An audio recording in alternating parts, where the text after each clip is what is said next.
Você está procurando um bate-papo leve, produtivo e inspirador? Pois muito bem, olhe para mim, não pisque o olho, porque o Piscou, Perdeu o Podcast está no ar.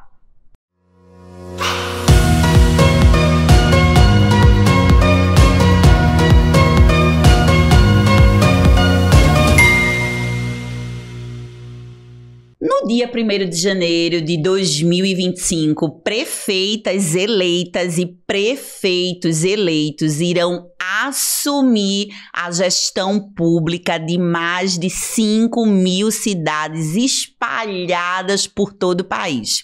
O fato é que eles precisam se planejar, e é um planejamento de 4 anos, considerando que essa será uma tarefa essencial para, de fato, implementar políticas públicas que impactem positivamente a vida das populações. Ao assumir o cargo, o gestor municipal vai herdar desafios estruturais, financeiros, sociais e vai precisar lidar com tudo isso de modo a tomar decisões com transparência, eficiência, como eu disse, para fazer entregas de fato que sejam relevantes para a população. A ideia é que cada prefeito, que cada prefeita, ao final dos 4 anos de gestão, possa deixar um legado. E hoje, no Piscou Perdeu Podcast, a gente vai bater um papo sobre planejamento estratégico na gestão pública municipal. E é claro que eu tinha que trazer o especialista que eu considero top das galáxias nesse assunto, o meu querido amigo, parceiro de negócios, Severino Andrade, que é formado em administração, especialista em planejamento, é pai de 4 meninas. Eu acho que isso daí, Ave Maria, Severino, tá habilitado para falar de planejamento. E sem falar que deve ser o título mais importante da sua vida. Então é um prazer enorme te receber aqui. Muito obrigada, Severino. Deixa eu pegar aqui na sua mão para fazer uma acolhida. E aí, aproveita esses minutos iniciais para se apresentar um pouco mais, falando da sua experiência profissional e falando sobre o tema de planejamento. Bem-vindo. Opa, obrigado, Maria, obrigado pelo convite, cumprimentar todos que nos acompanham. Realmente a satisfação estar aqui, espero corresponder às expectativas. Meu nome é Severino Andrade, sou formado em administração, pós-graduado em gestão pública, tenho já 22 anos de atuação na gestão pública, uma boa parte desse tempo trabalhando com planejamento, com gestão por resultados, com monitoramento de projetos prioritários. Pai realmente de 4 filhas, minha função mais importante. E muita gente vai achar, na verdade, que isso atenta contra o planejamento, né? Para muita gente, planejamento familiar é ter poucos filhos. Eu não acho isso. Pois é. Planejamento é fazer com que os seus objetivos sejam atingidos. E como eu gosto muito de ser pai, 4 filhas, para mim, conseguir conciliar essa atividade tão importante é um bom sinal de planejamento, pelo menos na minha perspectiva pessoal. É o indicador de sucesso, Severino. Com certeza, com certeza. Severino, é o seguinte, esse nosso bate-papo, como eu falei aqui para a audiência, quer ir para esse lugar de prestar um serviço mesmo, ao pensarmos nesse ciclo que se inicia a partir de 2025 com a chegada de prefeitos, prefeitas, vereadores e vereadoras e todo um time, né, que compõe a equipe de gestão, como eu disse, nos mais de 5.000 municípios do nosso país.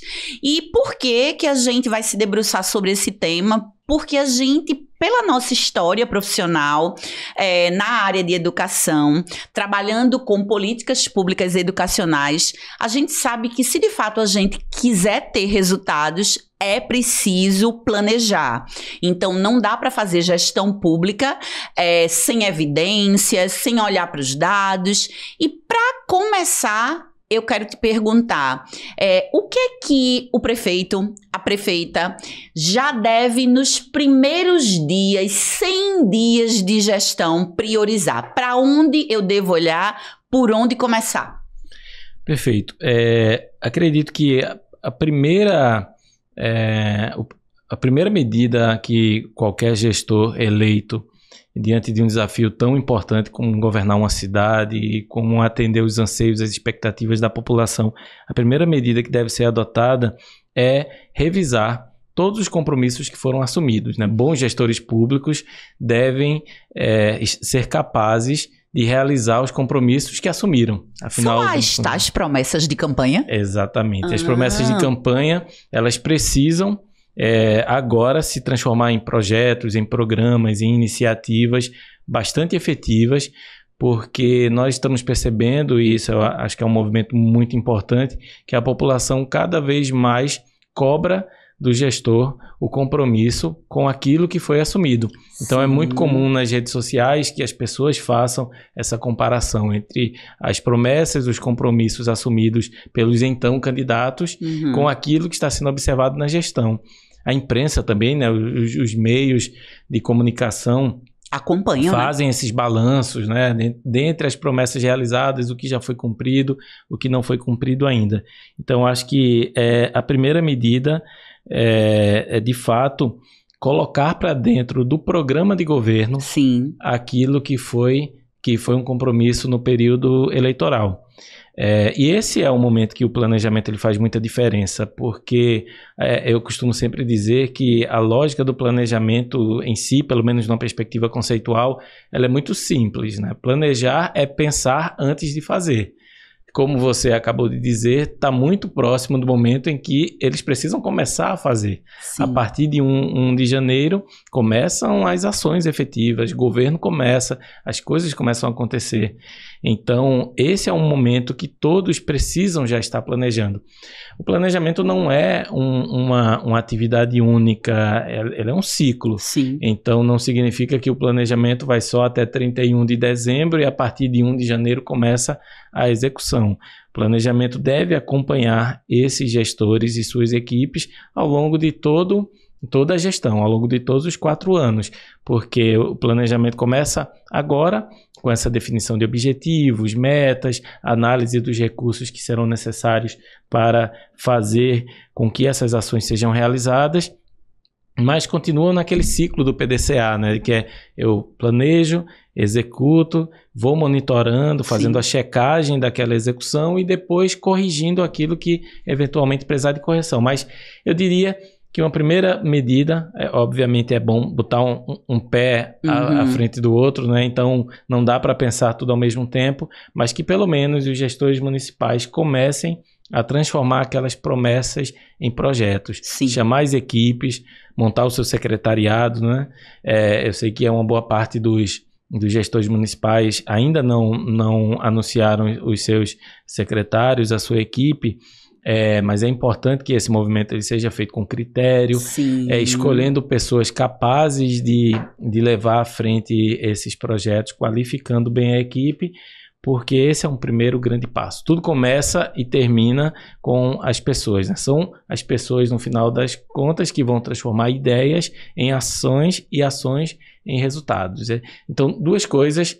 Eu sei que está bem pertinho já de 1º de janeiro, mas colocar os projetos no papel e começar a desenhá-los numa perspectiva de execução e montar uma equipe capaz de levá-los adiante.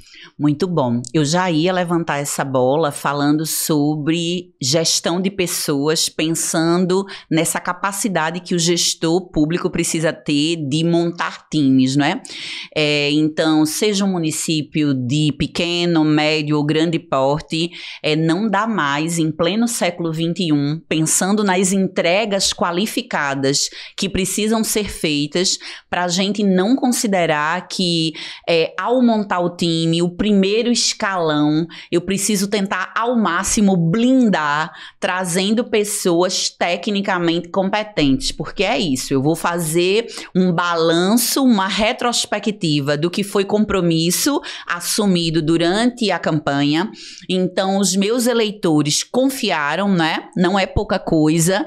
Então você foi eleita pelo voto popular, e agora a gente precisa que o discurso seja materializado, e é impossível dar conta da missão sozinho e sozinha. É importantíssimo, né, Severino? Eu acho que a gente tem um aprendizado muito bom advindo das nossas experiências na gestão pública, relacionado a montar time, a trazer pessoas qualificadas. Então, sim, esse é um ponto que a gente precisa deixar aqui muito bem sinalizado, que é importantíssimo para começar esse processo já com o pé direito. Certamente. Quando falamos de planejamento numa perspectiva mais completa, é necessário que você pense em todas as dimensões que você precisa ter cuidado, tomar providências para poder fazer com que os seus objetivos sejam atendidos. O que é que significa isso? Que se eu tenho metas, compromissos, objetivos a serem entregues, eu preciso que todos os recursos estejam disponíveis para que aquelas ações venham a acontecer. E não existe nenhum recurso mais importante do que o recurso humano. Não existe nenhum fator mais decisivo para que uma gestão funcione adequadamente do que o fator humano, do que a equipe que é formada. Sei que esse é um processo extremamente complexo. Os prefeitos, eles precisam colocar pessoas competentes, capazes, pessoas da sua confiança, pessoas que acreditem nos mesmos valores que o prefeito, que a liderança estejam acredita. Em linha, né, com a proposta política. Bastante alinhados. É importante também contemplar a base, não é necessário que se abra mão também da composição política. Sim. Algumas pessoas tentam traçar algum tipo de conflito entre o técnico e o político. Ou eu faço uma escolha técnica, ou eu faço uma escolha política, mas certamente é possível você encontrar dentro da composição política que elegeu aquele prefeito, que levou aquele projeto adiante, pessoas que tenham as competências políticas necessárias, até mesmo porque um cargo de secretário de município é um cargo de representação. Sim. É uma pessoa que precisa também levar adiante os valores, os compromissos que foram assumidos. E ter um discurso na mesma sintonia que a sua liderança política tem também. Então, é importante pessoas que tenham essa capacidade política, mas que também tenham a capacidade técnica de levar os projetos adiante.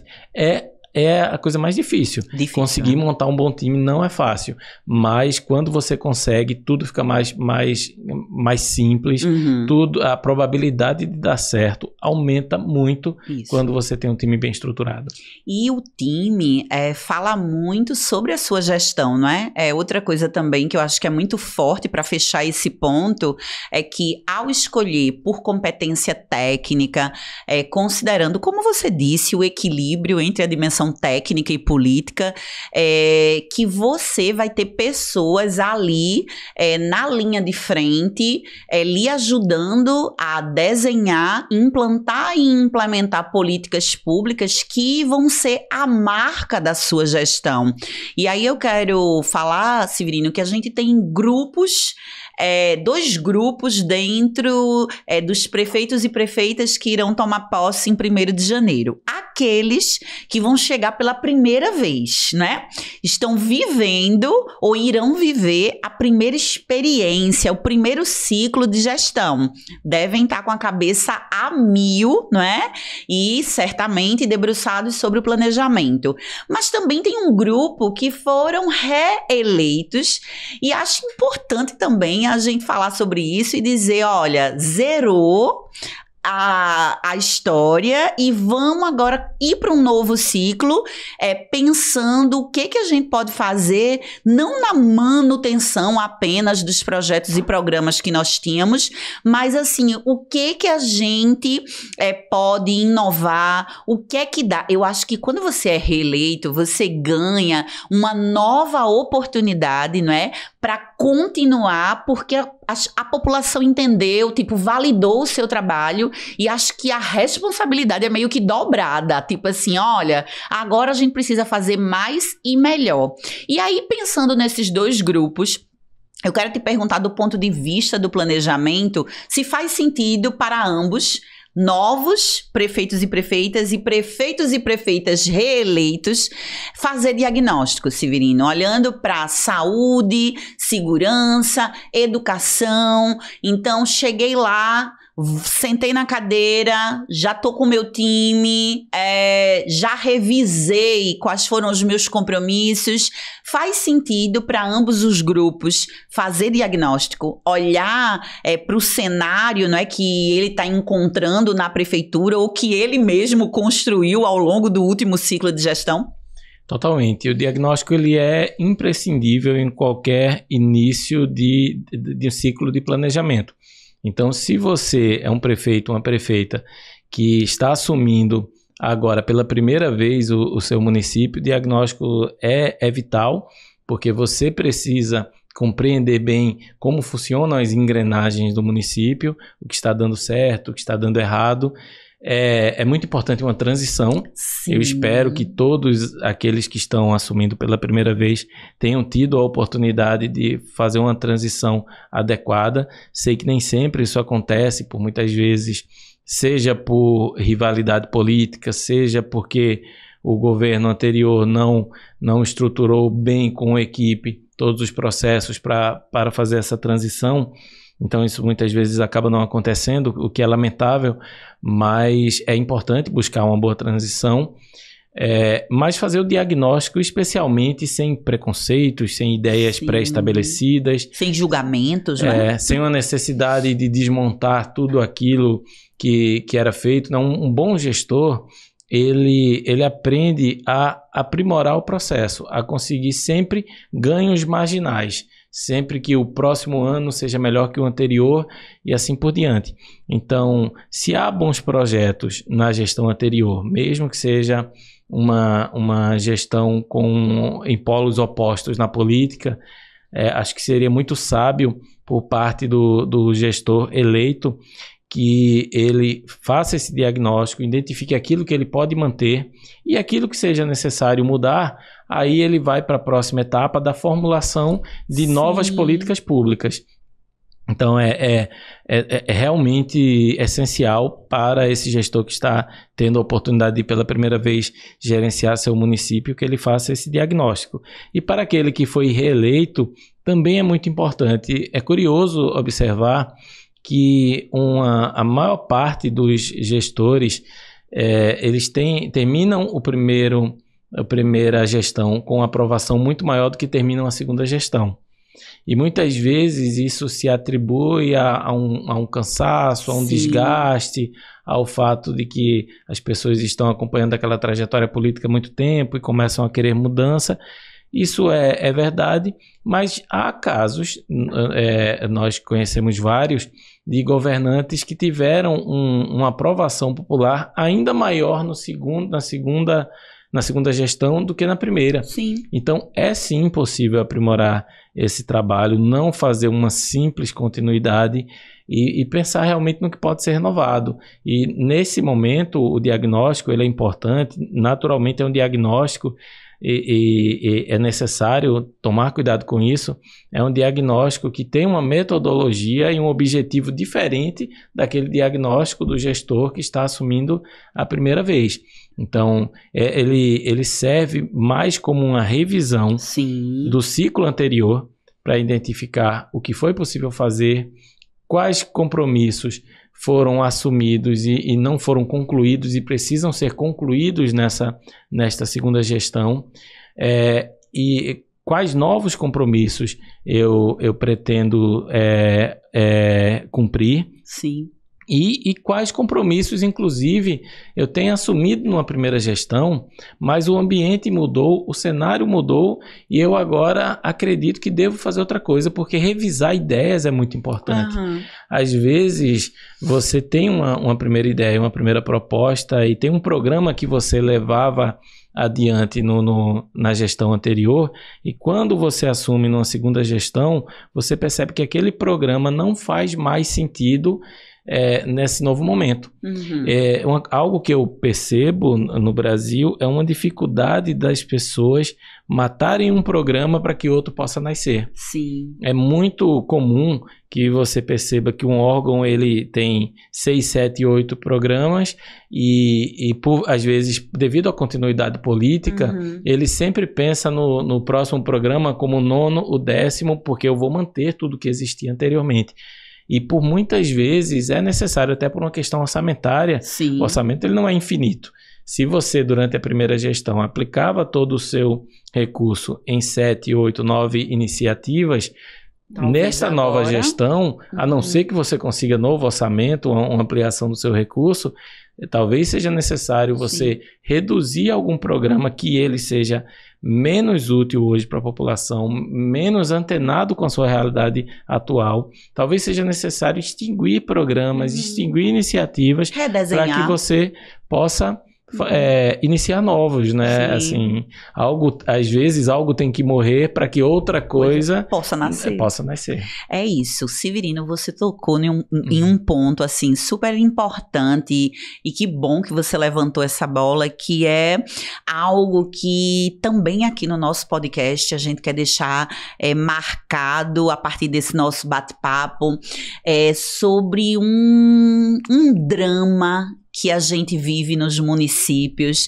que é a descontinuidade de políticas públicas. Então, você fala sobre como é danoso descontinuar, porque eu preciso varrer a história do grupo político que estava no poder e mostrar que agora o espaço está sendo ocupado por um novo grupo, mas também você traz os riscos e perigos de você estar numa gestão de continuidade e de manter um programa só porque, tipo assim, olha, é a 7ª edição, vamos continuar para a 8ª, para a 9ª, e talvez nem caiba mais no orçamento, talvez o cenário, o contexto político, econômico mudou e o gestor público está meio que perdendo esse bonde da história, deixando, como você bem colocou, de matar um programa para fazer com que outro nasça. Então, muitos autores, não é?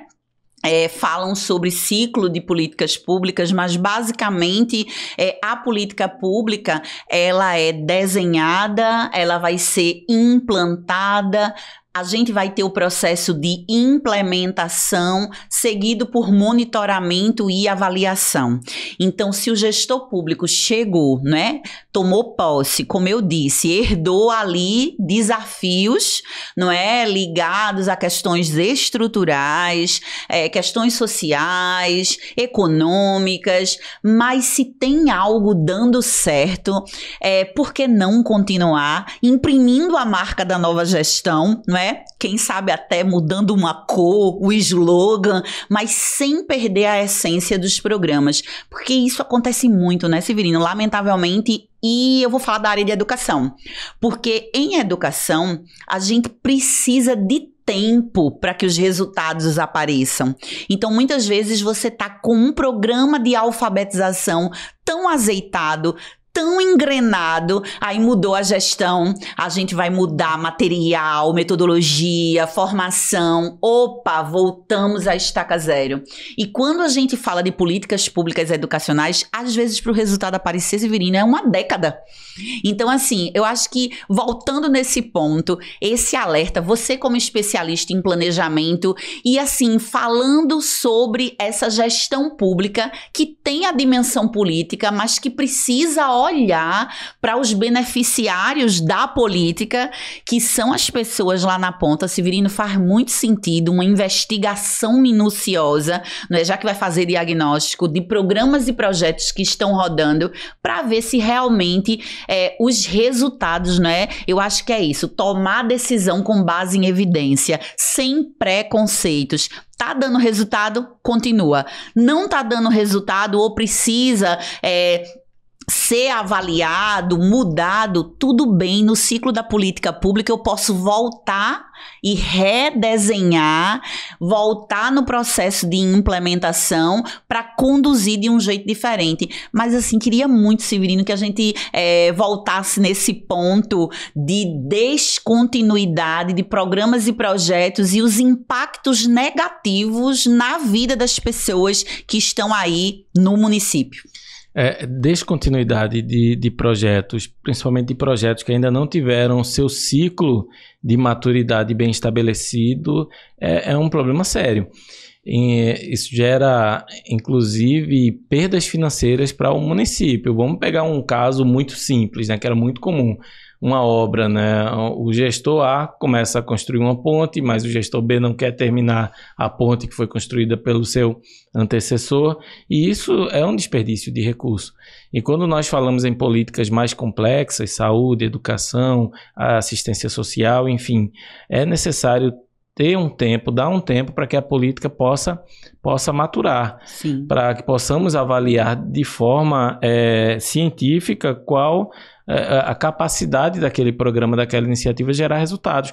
A sua história diz muito sobre isso, Maria. Você conduziu por muito tempo a política de educação em tempo integral no estado de Pernambuco e é uma política que ficou mais conhecida, que se estabeleceu bastante, que gerou muitos resultados no governo Eduardo Campos, mas não foi criada durante o governo Eduardo Campos. Quer dizer, enquanto política pública estruturada para toda a rede, foi criada no governo Eduardo Campos, mas a primeira na gestão anterior. Começa na gestão anterior. Então, essa capacidade do gestor de entender que uma determinada política pública ela é benéfica para a população, para a sociedade, benéfica para o equilíbrio do governo, benéfica para os objetivos que foram traçados e manter e aprimorar aquela política pública é a capacidade de um grande gestor. Então, quantos frutos políticos, quantos resultados, quantos frutos administrativos, quanto de qualidade não foi atribuído ao governo Eduardo Campos por ter continuado e aprimorado uma política pública que não foi criada originalmente em seu governo. Porque para a população, para quem está recebendo o serviço público, está vendo aquela melhoria acontecendo, pouco importa quem foi criou o mentor intelectual do piloto do projeto, daquele primeiro momento que o projeto foi estabelecido. Com política pública acontece um pouco aquela história de pai é quem cuida, né? Então, se a política nasceu em um governo anterior, mas você teve capacidade de cuidar bem daquela política, então você assume a paternidade dela, como você falou, se quiser muda o nome, muda as cores, faz uma divulgação diferente, mas não faz nenhum sentido interromper um trabalho que ou está rendendo bons resultados, ou ainda que não esteja no primeiro momento rendendo bons resultados, tem potencial de gerar bons resultados. E aí entra a complexidade e a importância da gestão com base em evidências, que também não é nada tão direto ou tão imediatista do tipo, olha, se não gerou resultado até agora, vou acabar. Não é bem assim que funciona. As pessoas tendem muitas vezes a utilizar o resultado como lhe interessa, né? Se eu quero matar uma política por qualquer motivo que seja, eu procuro quais resultados validam aquela decisão que eu já tinha tomado de extinguir aquela política. A mesma coisa é feita para criar novos programas. Eu quero criar uma iniciativa porque eu acredito nela e aí eu saio buscando resultados que uma rede no outro lado do mundo conseguiu melhorar um pouco o seu resultado com base naquilo. Se partirmos desse princípio, tudo é válido, porque toda iniciativa pode dar errado em 10 lugares, mas deu certo em um lugar. Eu vou usar aquele exemplo que atende aos meus conceitos pessoais para implementar a política. Então, gestão com base em evidências diz muito sobre e demanda muito que o gestor ele tenha a maturidade de não abandonar suas convicções pessoais, mas reduzir um pouco a sua certeza sobre determinados aspectos. Ele precisa olhar os fenômenos com uma lupa da objetividade. Sim. E é muito comum que as pessoas tomem as decisões com base somente na sua experiência pessoal, nas suas convicções, e essa é a forma mais fácil de errar. Mas voltando à questão da continuidade, e aí vem o próximo passo. Fizemos um diagnóstico. Porque, vamos lá, o primeiro passo não é nem o diagnóstico, né? Nós falamos aqui do diagnóstico, mas o primeiro passo, como eu falei lá atrás, é quais compromissos você assumiu. Porque o primeiro ponto de qualquer jornada é você saber onde você quer chegar. Sim. Então, o primeiro momento você precisa definir seus objetivos e metas e a partir desses objetivos e metas definidos, fazer um diagnóstico, identificar quais são suas forças e suas fraquezas, as suas ameaças e oportunidades, para que você possa traçar a sua estratégia. Uma estratégia, para ser bem traçada, você precisa saber onde quer chegar naquela estratégia, precisa saber quais recursos você dispõe e precisa saber o que você precisa melhorar, reduzir as suas fraquezas, quais forças que você precisa explorar. Quando a gente fala muito em oportunidade e ameaça, é olhando para o ambiente geral, né? Quais são as circunstâncias que existem no meu município que tendem a dificultar o atingimento desses objetivos e metas e como eu posso contornar essas dificuldades, e as oportunidades do que eu posso me valer, o que é que está acontecendo no contexto nesse momento que eu posso utilizar para me ajudar a acelerar esse processo. E como você falou, grandes resultados, eles vêm com o tempo. É necessário ter tempo de amadurecer. Eu sou alguém que acredita em resultados de curto prazo, mas resultados pontuais no curto prazo. Revoluções demoram muito tempo para acontecer. Então, você que está assumindo agora um município, é possível, com algumas medidas, você melhorar o seu IDEB já que vai acontecer daqui a 11 meses. Daqui a 11 meses já tem IDEB. É um primeiro grande teste de qualquer rede municipal. Já acontece daqui a 11 meses. Então, é muito pouco tempo, não vou conseguir, eu preciso de 4 anos, ou então eu preciso de 4 anos e me reeleger, em 8 anos eu conseguir. E fazer um sucessor. 12 anos para produzir algum resultado na educação. Não é bem assim. Não é bem assim.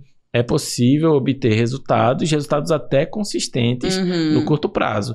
Obviamente que ninguém vai conseguir, pelo menos não é a média dos municípios, não vai conseguir saltar vários pontos no IDEB. Eu não vou conseguir sair do 4 para o 7,5 no IDEB em 1 ou 2 edições.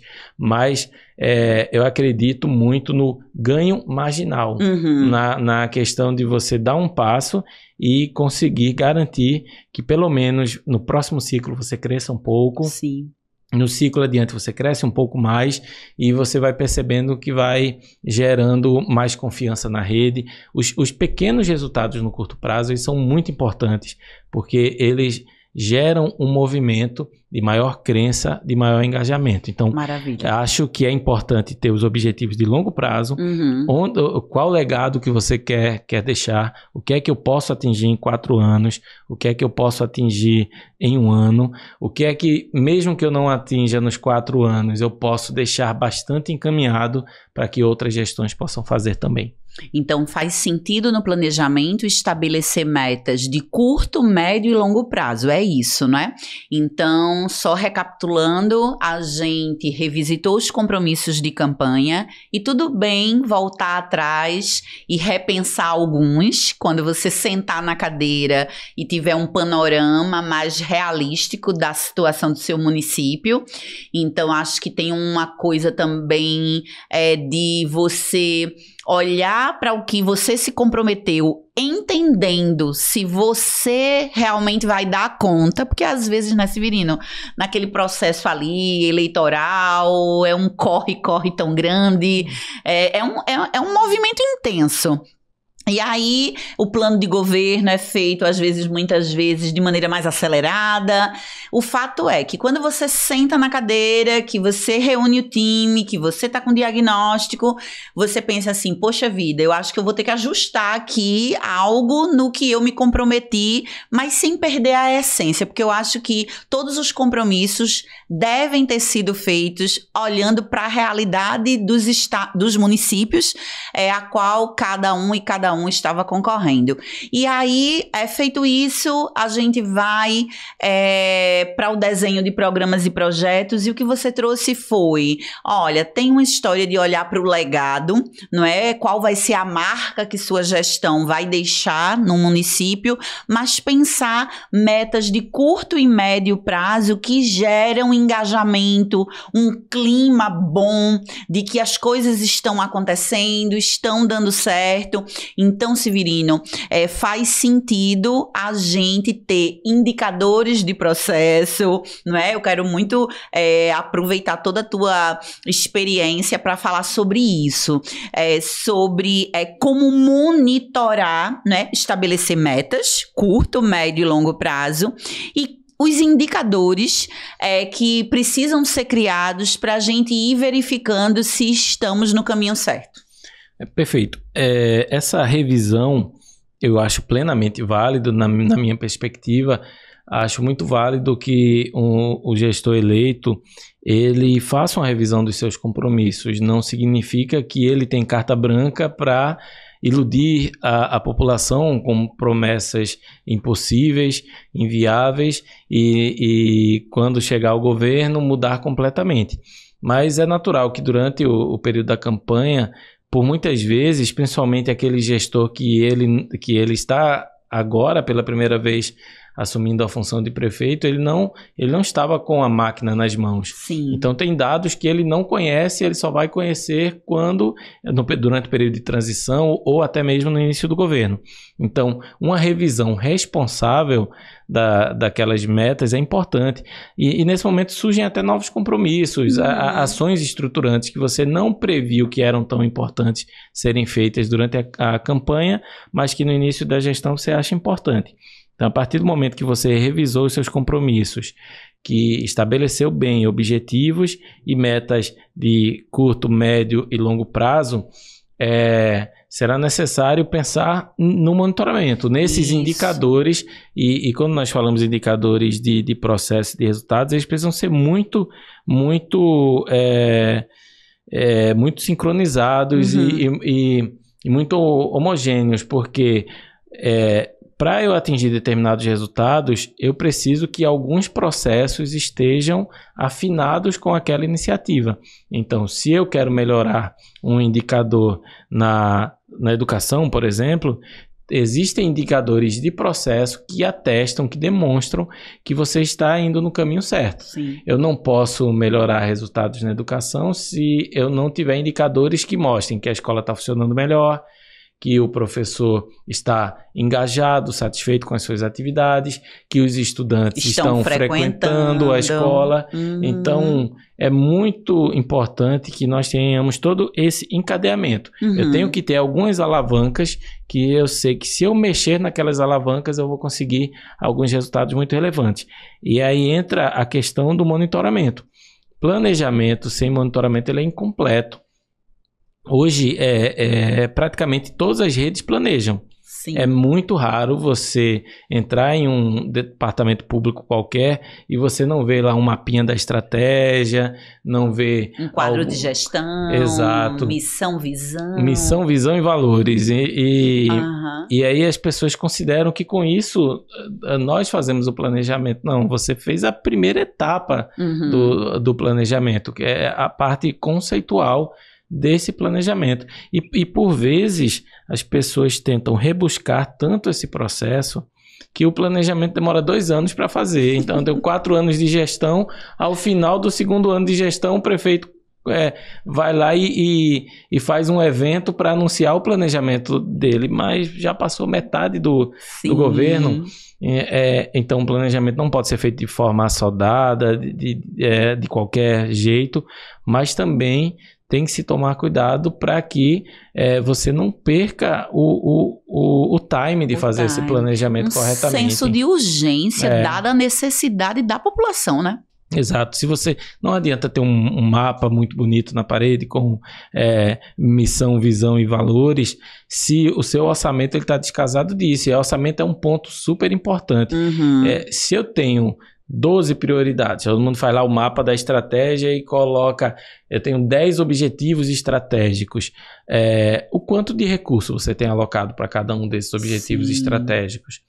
É necessário que isso esteja retratado nos instrumentos de planejamento, né? No plano plurianual, na lei de diretrizes orçamentárias, na lei orçamentária anual, porque o orçamento é o que injeta vida nos projetos. Sim. Se você se compromete com um objetivo estratégico, mas você não reserva recursos financeiros para aquilo, simplesmente não vai acontecer. Vai ser sempre sonho. Sempre sonho, sempre um compromisso, mas digamos que você fez tudo, você fez o plano, definiu seus objetivos, definiu as suas metas, escalou uma boa equipe, mas não monitorou. E aí entra o próximo passo. O monitoramento ele é importantíssimo. É como ter uma bússola. Você precisa a todo momento estar navegando, vendo se você está indo naquela direção que foi planejada. Se alguma coisa saiu um pouco daquele rumo, daquela trajetória, você precisa imediatamente tomar ações corretivas para voltar naquela direção. Então, existe aquela frase que diz: quem não mede, não gerencia. Acho que é uma frase de Vicente Falcone, se não me engano. Quem não mede, não gerencia. Porque se você não está constantemente acompanhando, observando qual é o seu progresso, você vai ser incapaz de tomar medidas no momento que elas são necessárias. Então, vem aquela história de planejei, coloquei recurso no programa e no final da gestão, aí eu vou fazer um balanço de gestão no final e vou perceber que não consegui fazer nada daquilo que foi planejado. E por vezes não faltava capacidade de realizar. Simplesmente as coisas foram acontecendo ali pela inércia. Sim. As pessoas foram andando em uma direção e você não monitorou para puxar de volta, corrigir o rumo. Eu acho que tão importante quanto o planejamento estratégico é o alinhamento estratégico. Bom ponto. Então, nós falamos aqui de 3 dimensões temporais do planejamento. Curto, médio e longo prazo. Mas existem dimensões também hierárquicas do processo. Sim. Quando um secretário de educação toma uma decisão, ela só vai ter efetividade se lá na escola ela for executada. Então, quantos setores não passam aquela decisão que foi tomada pelo secretário para que ela seja executada lá na escola? Por isso que é necessário ter o alinhamento estratégico, ter pontos de conexão permeando toda a organização para que a decisão do secretário seja bem compreendida pelo secretário adjunto ou secretário executivo, e cascateada, passe pelas gerências, passe por gerência regional se houver, até chegar na escola. E o caminho de volta é igualmente importante. Se algo acontece na escola que foge daquele planejamento e o secretário não fica sabendo, tudo bem que nem tudo o secretário precisa saber, mas se essa informação ela não retorna, não volta para um gerente geral, um secretário, se a informação ela não vem de volta, as pessoas também não podem tomar as medidas necessárias. Então, eu sempre tenho uma imagem mental aqui. Se você tem 2 pessoas muito capazes, mas elas estão em direções opostas, elas vão anular as suas forças. Sim. Mas se você tem um alinhamento estratégico, ou seja, essas 2 pessoas muito capazes querem ir para o mesmo lado, na mesma direção, vão empurrar o carro na mesma direção, a potência será muito maior. Então, a falta de alinhamento estratégico faz com que várias pessoas tenham ideias diferentes do que se pretende buscar numa gestão e, no final das contas, você até tem muita capacidade de executar, mas não conseguiu a sinergia, a sintonia necessária para fazer com que aquilo vire uma estratégia efetiva, né? Se fala muito de eficiência e eficácia, né? Uhum. Eficiência é fazer com menos, Sim. Eficácia é fazer aquilo que foi proposto, ou seja, atingir as metas, e efetividade é quando você, ao mesmo tempo, é eficiente e é eficaz. Você usou os recursos da melhor maneira possível e, no final, ainda foi brindado com um resultado satisfatório. Maravilha, Severino. Já caminhando aqui para os minutos finais, acho que esse podcast, de fato, está cumprindo com o que a gente prometeu, né? Para a gente fazer um bate-papo leve, produtivo, inspirador. E sim, a gente está olhando para você, prefeito, você, prefeita, que a partir de 1º de janeiro tem o baita desafio, não é? Da gestão pública municipal, olhando para o impacto positivo das políticas públicas na área de educação, de segurança, de saúde, o impacto positivo na vida, não é, das pessoas, porque eu acho que no final das contas, no final do dia, é isso, é a gente entender que o cargo público é para servir, não é? É uma missão de quem está a serviço da população. A gente quer mexer no indicador de qualidade da educação, a gente quer melhorar a vida das pessoas, não é? Eu fico pensando crescimento econômico junto com desenvolvimento social. Então a gente vive num país marcado por profundas desigualdades sociais, e sim, o município, por menor que seja, se você tem um time, uma gestão municipal comprometida, não é, com políticas públicas, você consegue mudar a vida daquelas pessoas, tomar decisões e iniciativas que mexam no ponteirinho aí da qualidade de vida mesmo para todas e todos. E aí, Severino, tem um ponto que é sobre transparência e responsabilização, porque acho que o Brasil, a gente já avançou, mas assim, ainda temos muito para caminhar, não é? Então, pensando em gestão pública, eu planejei, montei meu time, tracei as metas, estou monitorando, estou avaliando, não é? Você trouxe ótimas reflexões acerca do monitoramento, e aí você trouxe a metáfora da bússola, e eu fiquei pensando no prefeito e na prefeita como esse comandante do navio, e que ele precisa, ou talvez o maestro dessa orquestra, que ele precisa estar envolvido, né, nesse processo de gestão, e sei que também, né, a minha audiência que acompanha também o nosso trabalho sabe que você é um especialista em gestão por resultados, e que envolve, entre outras coisas, a promoção de reuniões no nível estratégico, no nível tático, no nível operacional, que eu acho que ainda dá tempo da gente falar sobre isso. Como é que eu consigo, né, implementar no meu município esse formato de gestão, mas voltando ao ponto da transparência e também da responsabilização, porque já que a gente falou de política pública, não dá pra gente não olhar para esse lugar, não é? Transparência e responsabilização, pelo amor de Deus, não é culpabilização, porque às vezes começa uma caça às bruxas, não é? Quando alguma coisa dá errado, a gente desenhou, a gente implementou e ali na frente o resultado não veio, então vamos acabar com tudo, tira as pessoas, muda tudo. E aí eu queria muito que você trouxesse sua perspectiva sobre transparência e responsabilização na gestão pública municipal. Perfeito. Transparência é um preceito, né, da administração pública, e que é obrigatório, assim, a Constituição e a nossa legislação, ela exige que o gestor seja transparente. Então, é algo que sequer é opcional. E que também não deve ser encarado como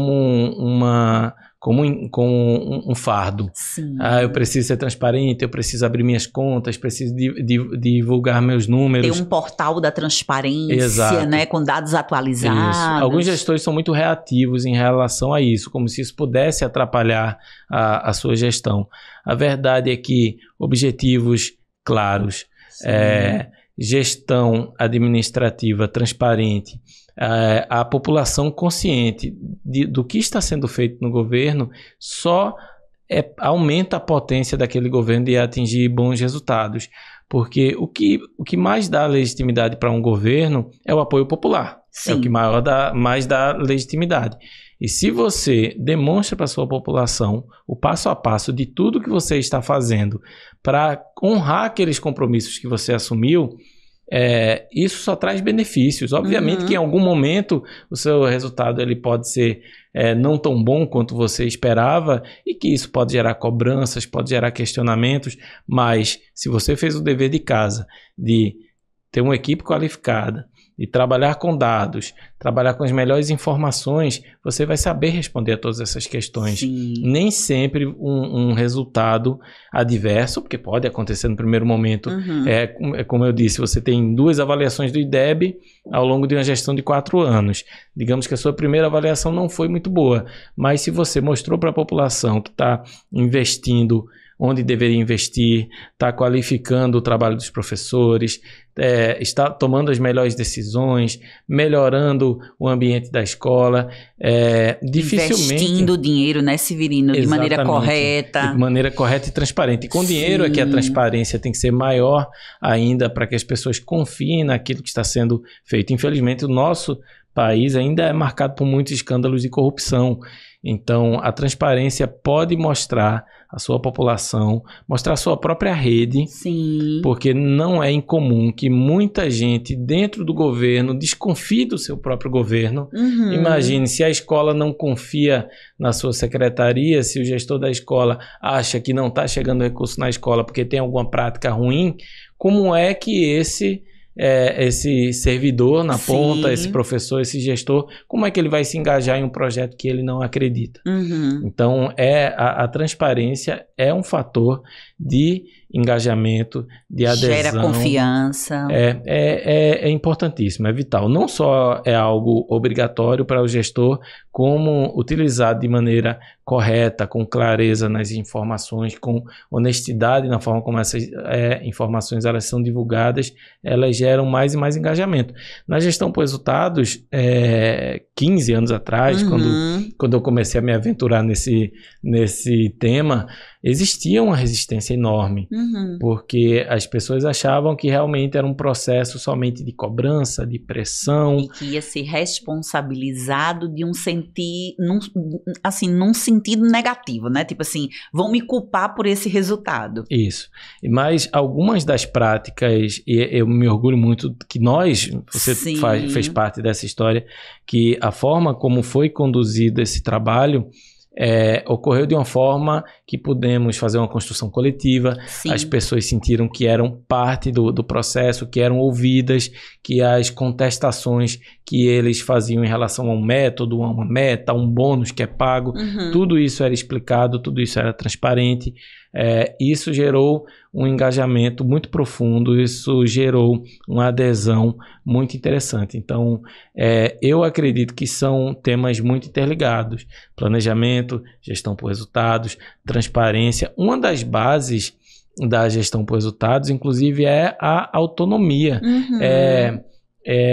o empoderamento, porque se você determina que toda rede precisa buscar uma meta, é necessário também que você dote essas pessoas da capacidade de fazer o melhor possível o seu trabalho.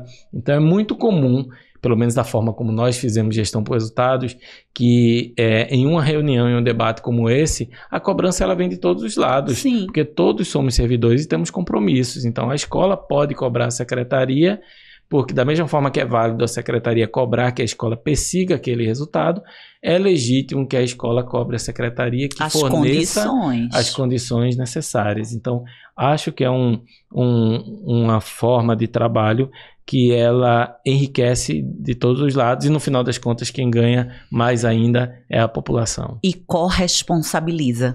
Demais. Corresponsabiliza a todos, né? Vai gerando esse sentimento de pertencimento, de que fazemos parte de um projeto onde a gente sabe onde está e onde a gente quer chegar, não é? Acho que a história de Pernambuco na educação, olhando para o ensino médio, de modo especial para os resultados do IDEB, mostrou isso, né? A gente sai lá das últimas posições para o primeiro lugar num movimento quase sincronizado, né? Onde todo mundo tinha consciência e sabia do seu papel e das suas responsabilidades. E aí, nesse sentido, eu volto para aquele ponto do método e da estratégia das reuniões que você precisa promover, porque no final do dia, o gestor público, ele vai precisar dar conta de muitas coisas, de compromissos, inclusive, externos, é alguém que está muito para fora, né, e precisa voltar para dentro, né, Severino? Se realmente quiser entregar resultados, é preciso ter método e estratégia para fazer essa gestão. E aí, voltando àquele ponto de organizar reuniões, ter ali um grupo, um núcleo de gestão, né? É possível estruturar isso, Severino? Assim, não é tão simples ao ponto de algumas pessoas também relegam essas atividades para serem feitas de qualquer forma, né? Assim, da mesma forma que você não pode pedir que alguém que não é engenheiro faça um projeto de uma obra, você não pode pedir que alguém que não domina determinadas ferramentas seja o responsável por isso. Obviamente que no campo da administração não existe uma reserva de mercado tão forte quanto de outras áreas. Então, eu acho muito válido que numa Secretaria de Educação o responsável pelo planejamento seja um professor. Ele é plenamente capaz de fazer isso. Numa área de saúde, seja um médico, um enfermeiro, um fisioterapeuta, não tem problema. Acho que é a administração dos campos mais abertos que existe. Eu costumo dizer que todos nós somos administradores. Mas o que eu trago aqui, um alerta, não é um alerta de escolher as pessoas com o diploma correto. É o alerta de escolher as pessoas com o perfil correto. Pessoas capazes de dialogar, pessoas capazes de estudar, de analisar o contexto, pessoas comprometidas com o resultado muito mais do que comprometidas em agradar um ou outro grupo. Então, eu acho que é essa a preocupação que existe, de escolher o perfil correto dessa pessoa que vai conduzir o trabalho. E, tendo esta pessoa, e aí vem um ponto bem importante, quase que eu esqueci de falar, é muito comum que não separe esse administrador. Não só a rede pública, não só uma prefeitura, não somente um órgão público. Toda organização precisa ter 2 administradores. Ela precisa ter o administrador que vai cuidar da burocracia. No ponto benéfico da palavra. As pessoas têm muito preconceito com burocracia, mas a burocracia no sentido de quem é que vai cuidar de licitação, de contratos, de gestão administrativa, quem vai cuidar de folha de pagamento. Esse é um administrador que ele está no dia a dia resolvendo muitos problemas. Ele é vital para qualquer instituição. Mas se você quer que alguém cuide do seu planejamento, deixe uma pessoa só com isso. Entendi. Porque é muito comum pegar uma pessoa de finanças ou uma pessoa que trabalha com gestão de pessoas e dizer, olha, você vai cuidar do nosso monitoramento, do nosso planejamento. E essa pessoa será consumida pela rotina, consumida pelas suas obrigações do dia a dia. É necessário ter alguém que seja capaz e que tenha tempo de estruturar um processo, porque você vai precisar ter objetivos e metas bem definidos, fazer um bom diagnóstico, fazer um modelo de monitoramento envolvendo, como você falou, Maria, reuniões periódicas para acompanhar como está se desenvolvendo aquele projeto. É uma pessoa que vai anotar encaminhamentos, anotar as providências tomadas, voltar com isso no próximo ciclo de reunião, avaliar se os resultados estão acontecendo a contento, ajudar o secretário a elaborar alternativas quando uma coisa der errada. Então, é importante que tenhamos esses 2 administradores. O administrador que eu chamo carinhosamente de o carregador de piano é essencial, aquela espinha dorsal de uma secretaria, quem cuida de vários processos, que tem uma papelada desse tamanho na sua mesa, e o administrador, que é um planejador, que é um formulador de políticas públicas e que é alguém que vai ajudar a fazer esse monitoramento e avaliação não somente dos resultados, mas também da condução daquela política que foi definida previamente. Maravilha, Severino. Para fechar esse nosso bate-papo, vamos falar de parcerias, não é? Então, colocar no radar dos prefeitos e das prefeitas que sim, existem muitas instituições, não é? Nas diferentes áreas, querendo firmar parcerias. E a pergunta é, como identificar, Severino, bons parceiros que vão agregar valor à minha gestão? Primeiro ponto é a experiência. Acho que a experiência é extremamente importante, porque quando você cuida da coisa pública, você não pode arriscar, você não pode... Claro, todo mundo vai tomar um pouco de risco, isso é natural, mas você não pode ver se vai dar certo. Então é importante buscar pessoas, buscar parceiros, e a gente não fala somente de iniciativa privada, de contratar consultoria, não necessariamente. Se você encontra alguém com uma boa experiência, um bom conhecimento, uma boa preparação para trabalhar com essas ferramentas dentro da sua rede, excelente. Você trabalha com alguém dentro da sua própria capacidade. Mas se você não tem essa pessoa, você pode buscar no mercado, em consultorias, você pode buscar no terceiro setor. Tem muitos institutos sérios que ajudam também a administração pública a aprimorar as suas estratégias de gestão. Acho que ferramenta é um primeiro ponto. O segundo ponto é avaliar se a proposta dessas pessoas é uma proposta que é condizente com as crenças da sua rede, condizente com o cuidado que essa pessoa precisa ter. É importante perceber se essa pessoa é alguém com uma capacidade de comunicar claramente os objetivos, com a capacidade de compreender a cultura da sua organização, do seu ente, do seu município, enfim, porque cultura organizacional é algo que muda muito de uma instituição para outra. Eu diria que a maior parte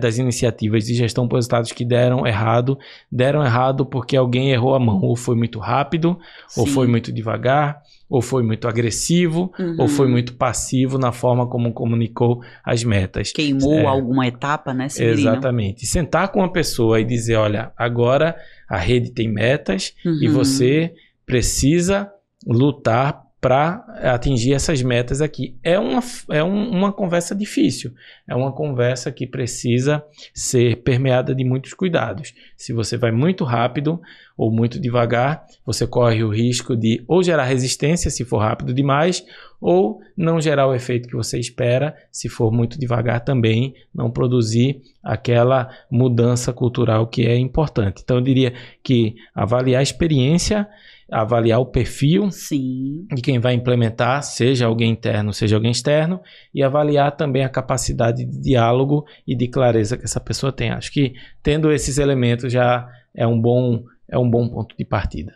E nada de preconceitos, né? Pensando nas instituições que podem ser parceira do seu município, acho que é buscar referências, como você disse, nós temos aí instituições, especialmente no terceiro setor, que já tem uma estrada, uma bagagem, não é, Severino?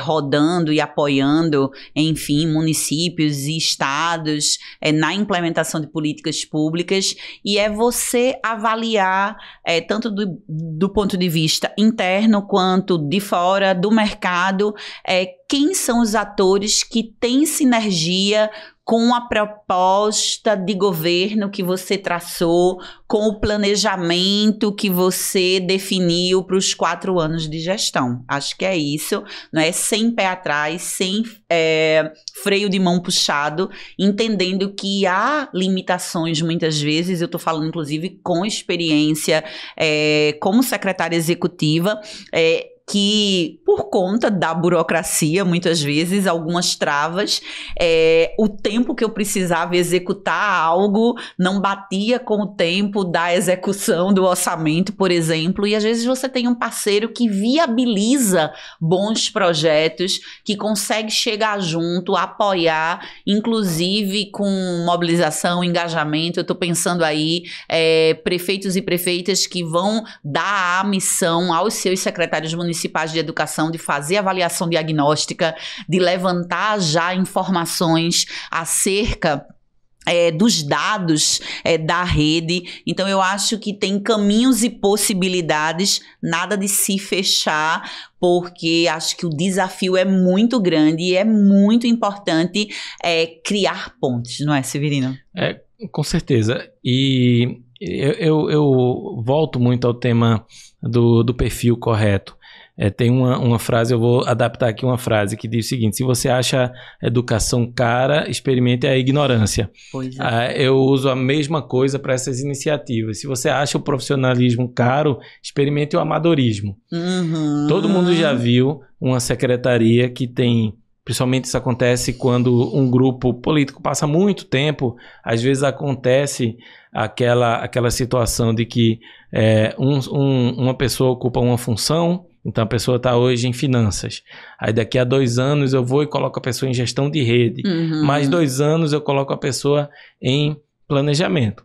Existem coringas, existem pessoas que são boas em várias funções. Aquele jogador que bate bola em todo, né, onde você botar. Mas regra geral, é importante pensar, será que você não está alocando aquelas pessoas em um local que ela não se preparou para aquilo? Eu volto a dizer, para a administração isso é muito mais do que um diploma. Não vejo nenhum problema que qualquer profissional seja responsável pelo planejamento ou pela implementação de uma iniciativa de gestão por resultados numa rede, desde que aquela pessoa se prepare para aquilo, desde que a pessoa assuma a postura necessária que precisa ter. Então, esse é um cuidado Sim. muito importante que precisamos ter, mas tem como dar certo, tem como fazer funcionar. Você viu, Maria, como isso mobiliza as escolas. Verdade. Esse tipo de iniciativa. Então, é isso, buscar o benchmarking, né? As grandes experiências. Se você não consegue trazer uma pessoa experiente para trabalhar com você, seja por restrição orçamentária, seja porque, enfim, você está em um município distante dos grandes polos e não tem naquela localidade alguém com essa experiência, procure fazer trocas, procure com essa pessoa que você chamou para ocupar essa função, que ela dialogue com quem tem experiência. Tem muita gente, Brasil afora, querendo compartilhar boas ideias, boas práticas, querendo ajudar para fazer os nossos bons exemplos, que nós temos muitos cases de sucesso Brasil afora, fazer com que eles se reproduzam cada vez mais. Bem lembrado, tem muitas instituições, inclusive, produzindo estudos e gerando evidências de cases de sucesso que você pode acessar e replicar. É isso, às vezes a gente fica querendo pensar em algo inédito, não é? Autoral. Tá aí um bom ponto também, Severino, não precisa inventar a roda, não é? Então você pode, ancorado nos dados e nas evidências de instituições sérias que produzem estudos, tomar decisões que possam ser adaptadas à realidade do seu município. Acho que é isso. Severino, eu quero agradecer muitíssimo novamente. Não é? Acho que estamos encerrando. Este é o último episódio do Piscou Perdeu Podcast do ano de 24. Em 25 a gente volta com força total e essa pauta importantíssima. Obrigada pela disponibilidade de estar aqui conosco nesse bate-papo e, como eu disse aqui, que a gente inspire. Eu acho que é isso, é suscitar o debate, é promover reflexões. O fato é que prefeitos e prefeitas terão o privilégio de governar os municípios e de, com sua atuação, transformar a vida das pessoas. É incrível, é uma oportunidade ímpar. Então, que todas e todos consigam fazer um ciclo de gestão com entregas muito qualificadas, como a gente já disse aqui, que tem uma repercussão positiva na vida das pessoas, porque o fruto você vai colher, né? Então, se você fizer bem a semeadura ao longo desses 4 anos, você vai colher bons frutos de um trabalho comprometido, de um trabalho que está olhando, não é, para quem lhe elegeu e para quem também não votou em você. Isso aí é muito importante. Então, agora vamos, como diz dizem aí os políticos, desarmar os palanques e vamos fazer gestão pública para todas e todos. Não é isso, Severino? Mensagem final? Desarmar os palanques, montar a máquina, azeitar a máquina para que ela possa produzir e gerar o máximo de benefício possível.